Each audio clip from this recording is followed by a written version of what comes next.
नमस्कार मित्रांनो, आज आपण महाराष्ट्र सहकारी संस्था अधिनियम ही कोसीसी मधील नागरी सहकारी संस्थेतील आपले हक्क आणि कर्तव्ये समजून घेणार आहोत। हे हक्क आणि कर्तव्ये आपल्याला संस्थेच्या कारभारामध्ये पारदर्शकता, कार्यक्षमता आणून आपल्या हिताचे संरक्षण करण्यास मदत करतील। सुरुवातीला आपले हक्क समजून घेऊया। मतदानाचा हक्क। संस्थेच्या निवडणुकीत मतदान करण्याचा हक्क प्रत्येक सभासदाला असतो। आपला एक मत संस्थेचे भविष्य ठरवू शकतो। सभामध्ये सहभाग आपल्याला वार्षिक सर्वसाधारण सभा आणि इतर महत्त्वाच्या सभामध्ये सहभागी होण्याचा हक्क आहे। या सभामध्ये आपण मुद्द्यांवर चर्चा करू शकतो, आपले मत व्यक्त करू शकतो।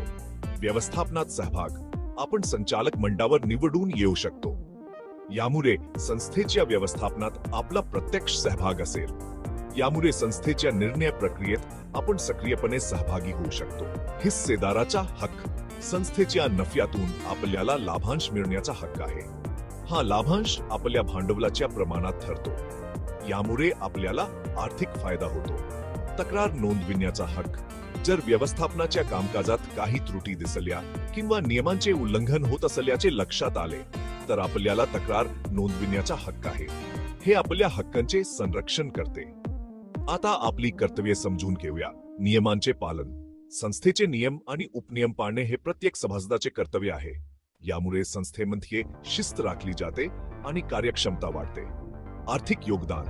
आपण संस्थेच्या आर्थिक गरजा पूर्ण करण्यासाठी ठरवलेली रक्कम किंवा हप्ते वेळेवर भरणे आवश्यक आहे।